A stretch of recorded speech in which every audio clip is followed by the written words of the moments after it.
For the intro. Thanks for having me to speak and give a project update. The Pathways Club has been integral in the success of the Guatemala Literacy Project. And so many of you are very familiar. And for those who maybe aren't, I hope that you walk away with an understanding of this great Rotary project that your club has been supporting for many years. And we're having a wonderful impact in Guatemala. So thank you for that. And feel free to pop in and ask questions. I have about a 20-minute PowerPoint and then time for Q&A if the schedule allows. But yeah, Jim gave a great introduction of the project. So our shared goal at the GLP is breaking the cycle of poverty in Guatemala through education. As the screen says here, that is our shared mission, and we've been supported by over 900 Rotary clubs in that mission to break the cycle, Pathways being a key role in that. And we are coming on 30 years now of service in Guatemala, and we're actually one of the largest projects in Rotary history. Thanks to clubs like yours. And so I love speaking about Guatemala and the need and the impact there. I know some of the people on this call, especially Jim, have been to Guatemala many times. But for those who aren't as familiar, some background on the country is helpful for the context in which our beneficiaries need support, right? And so Guatemala is a Central American country just south of Mexico. It's about the size of Ohio, actually, in land mass, but population around 18 million. And we see the ethnic makeup of the country being about 60% mestizo, which means mixed Amerindian or Spanish descent, and then about 40% of the population being indigenous Maya people. So the Maya civilization is still very present to this day. It just looks different than maybe when you learned about it in school.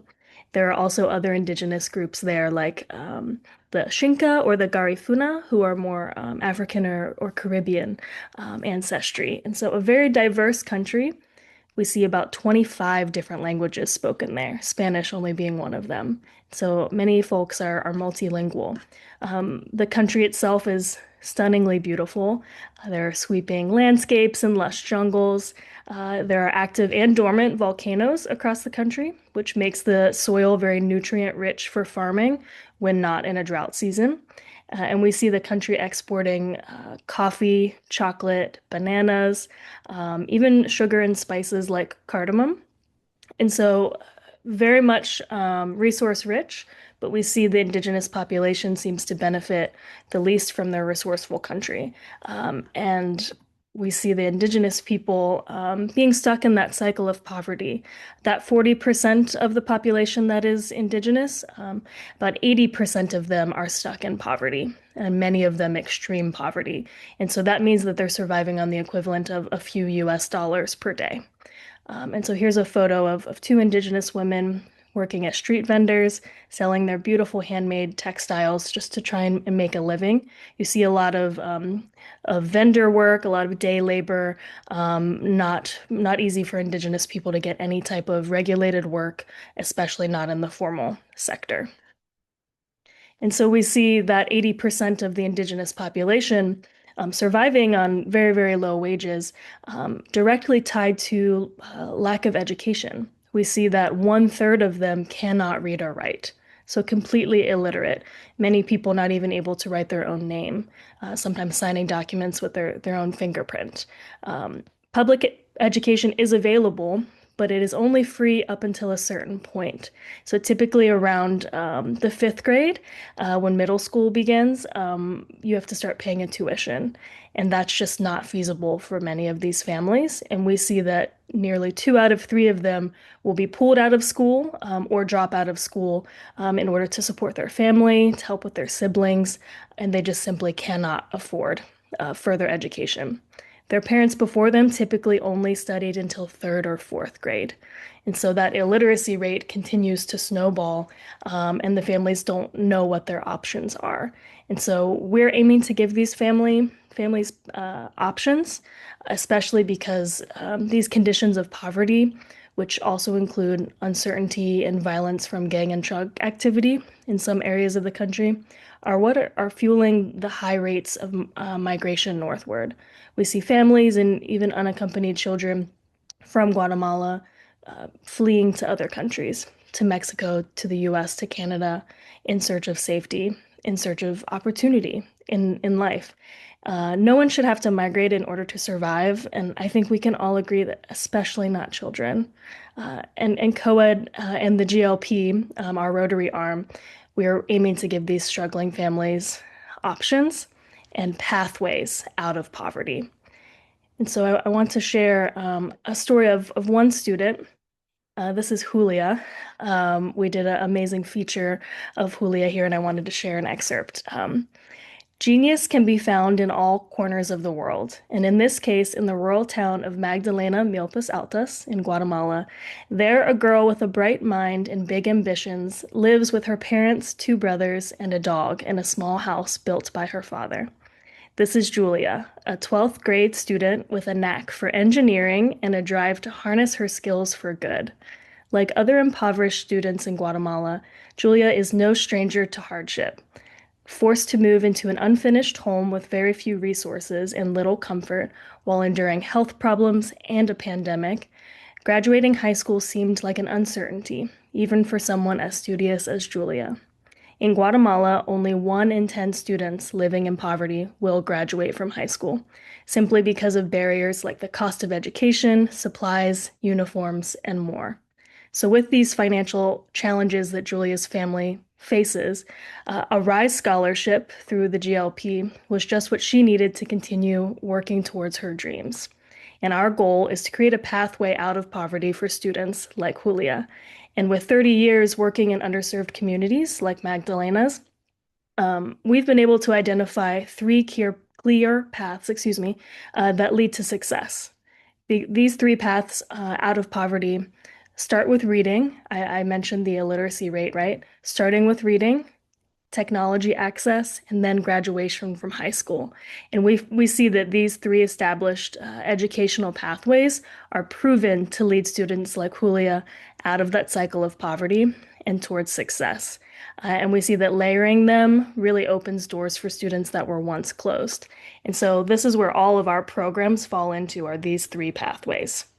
And so here you can see our program map of all of our active programs as of 2026, spreading across the Central Highlands and beyond in Guatemala. And so in total, we are in over 300 schools, existing schools that we partner with, and we've been able to serve over 330,000 students, which is enough to fill your average baseball stadium about 7 times. And we're hoping to continue to see that number go upwards and see those flags continue to spread on the map. And in total, we're changing Guatemala as a country, starting student by student, community by community, and clubs like yours are making it happen. So thank you for being a huge part of why all of these flags are on this map, and that 330,000 students served. And so to break down each program, we start with the Spark Reading program with the little kids. 1 in 3 Indigenous Guatemalans cannot read or write. That's one number that you'll hear me repeating a lot because it's the foundation for all ladder learning for these students. If you can't read, especially at a young age, you're not going to be engaged, and you're highly unlikely to go on and learn mathematics or science or social studies. So engaging these kids and helping them have literacy and numeracy at a young age is key for success of all of our other programs. And so the GLP currently has 179 reading programs present in schools where we're teaching the teachers. That teacher in the classroom is key to all of their students succeeding and proceeding in school. And so we invest in the teacher with 42 hours of training, 3 to 5 in-class observations from a licensed trainer, and an average of 150 beautiful children's books for their classroom. So in total, over about 2 years, they will learn 100 different teaching techniques to engage their students in the reading process. And we see that kids in a Spark classroom will learn at twice the rate of a non-Spark classroom, and their failure rates drop by typically 30% or more. And one of my favorite Spark stories to share is our top teacher, Blanca Maxul, who was featured on the cover of Rotary magazine just a few years ago, which was such an honor and a privilege for us to be represented, but for Blanca's work to be highlighted to such an amazing global audience. In her classroom, her students are just so engaged and scoring the highest reading rates. And this quote here I love to include is Blanca's words herself. She knows that the future of Guatemala depends on each child in her classroom. And so, what's better than investing in children like this, right? Our second reading pathway is our textbooks program, which is how we got started almost 30 years ago with a small grant thanks to actually Rotary connections. We saw that about 90% of rural Guatemalan classrooms did not have textbooks. So if you can take a moment to reflect on your own educational career, can you imagine going through any level of schooling without a textbook? It'd be pretty difficult. And you may not be on this call today, right? Life would look a lot different. And so we see that getting textbooks into the classrooms, into the students' hands, of course, helps them engage more, but it gives the teacher time back. It gives them instruction time and then also time to individually engage with their students because each student has a workbook. And we see that kids who receive textbooks score significantly higher in national standardized tests in both math and reading than kids who don't. And the great thing about this program and also our next program, I'll talk about the technology program, they're both sustainable. In Rotary, we are passionate about sustainability. We want these projects to outlast us and have a real lasting impact. And so we use a revolving fund where we do front the initial purchase of the books and the supplies in Guatemala. But then following that, the partnering school will collect a small fee each month for the use of the books or the computers, which goes into a revolving fund. So that way we can recoup that money and use the fund to replace the books or maintain the equipment every 5 years or so. And we see that even the books that are a little too well loved, we're able to donate it to the schools that can't even afford that nominal fee of collection so the books can continue to have a deeper impact. We also have both virtual and in-person trainings for these teachers so that they can access a host of educational resources through virtual platforms to keep their kids engaged and performing well in school. And then our second pathway, which is so important, we're sitting here on a Zoom call. We use technology for everyday life and work. Technology is key for these students. Imagine if they did not have books. It's highly unlikely that they have a state-of-the-art computer lab at school, right? Many of these students don't even have reliable internet access in their community. And so we see that rural Guatemalans, which are disproportionately indigenous people, lack opportunity to gain technology skills. Many students not even touching a computer before. And so we come in and provide the equipment, but also the training. And so over 3 years of middle school, we will use a fully equipped computer lab to train the students at that school, and they'll receive over 100 lessons on the computer.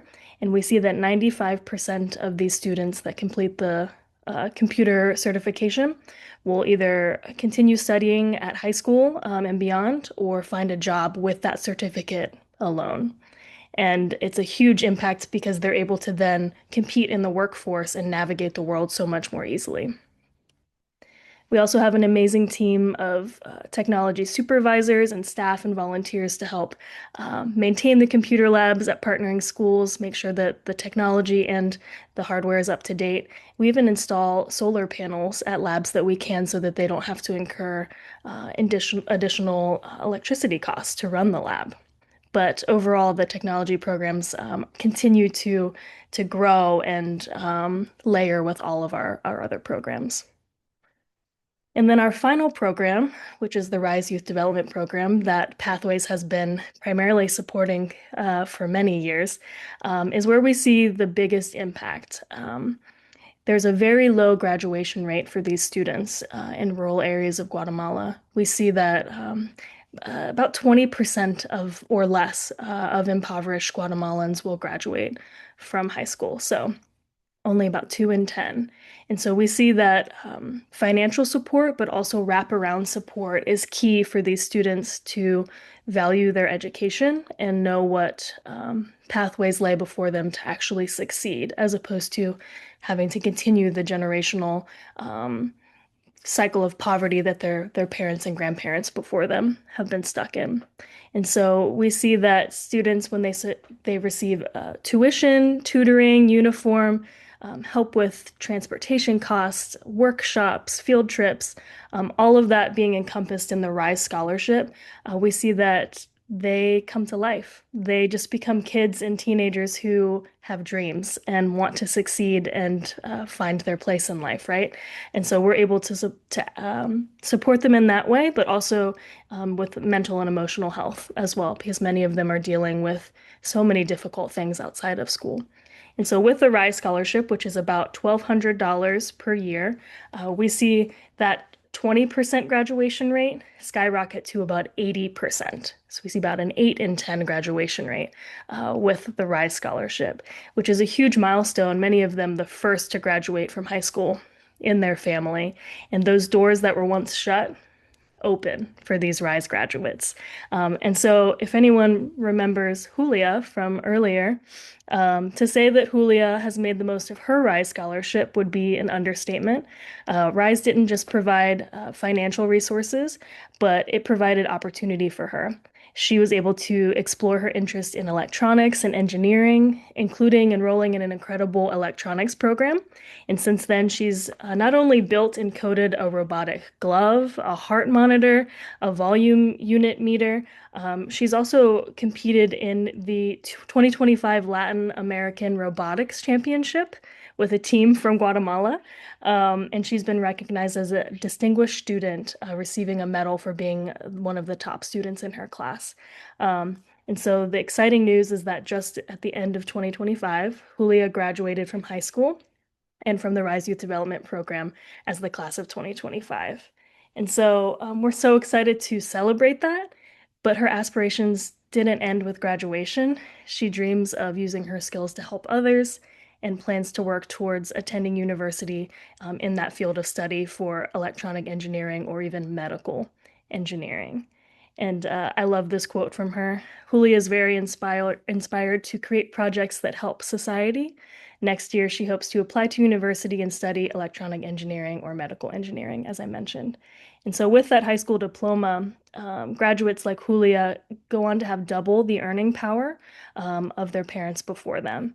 And we see that 8 out of 10 of those program graduates will continue their studies or get a job primarily in the formal sector, which is a huge accomplishment. And so all of those programs come together for a deeper impact. We're truly trying to change Guatemala and break that cycle. And so it's always an honor for me to present the numbers that it is working. That 330,000 students served is amazing and continues to grow. But just last year, it was about 70,000 students in 2025 across 362 schools. And one number I love adding in is that 90% of those RISE graduates are continuing their studies at university, at a trade school, or finding gainful employment. And so, who has made this possible? Rotary. Rotary has been one of our longest and largest funders over these 30 years. And so the GLP family, including Pathways, has made this possible across now 900 Rotary clubs. And we hope to continue to grow and spread the word about the GLP to other Rotary clubs. But getting endorsements from past presidents like Ian Riseley in 2017, and more recently, Jennifer Jones, who's been a longtime supporter, reminds us of the power of Rotary and the collective power of individuals coming together to truly grow this project and change Guatemala and hopefully work ourselves out of a job. And so to highlight the support from your club specifically, familiar face there, Jim. um, the Pathways Club has supported us in so many ways, especially in spreading the word. But over the years, you've donated over almost $40,000, primarily through Rise sponsorships. Right now, you have 5 active Rise sponsorships of 5 amazing young women, and you have 3 students that have since graduated. So here's a photo of Claudia, Jessica, and Maria, who have all graduated through the RISE program, and then the names of the 5 students that you're currently supporting, and hopefully get them to that goal of high school graduation. But in addition, I also saw that you have supported 4 textbook schools as well. So thank you so much for that support. We are so grateful and hope that you continue to be our biggest advocate through the Pathways Rotary Club. Every year we do a global grant as well, and you have supported us through that and spread the word. I encourage you to continue to spread the word. We host a level 3 global grant every year, which is about a $400,000 to $500,000 grant. And we see around 150 clubs help us fundraise that. And that helps us break into new communities. And so if you know of clubs or individual Rotarians that want a guaranteed international service project to get involved with, but don't want that bureaucracy of doing their own global grant, the GLP is a great opportunity to plug into. But most importantly, and I think someone else mentioned this, come to Guatemala and see the impact in person. For the folks that have, it really is life-changing, and sometimes it's not as accessible for a Rotarian to see their Rotary dollars in action. But from the US, Guatemala is very accessible, and we work really hard to create an environment where Rotarians can come and travel with us and have fun and balance that service above self. And so we do multiple trips throughout the year. And next year specifically will be our 30th anniversary. And so we're going to have many Rotarians from all around come and celebrate that milestone with us. So if you want to learn more about trips, um, I'm your girl. I would be happy to connect you with the right trip. And we'll get Jim. I think it's in the 20s now of how many times he's been to Guatemala with us. Um, but yeah, a life-changing opportunity. But again, thank you for letting me talk about our work. Thank you for supporting our work. With support from Rotarians like you, we really are making an impact in changing the lives of Guatemalan students, teachers, and their families, and breaking that cycle of poverty forever. So thank you again, and I'd love to open up the floor to any questions that you might have.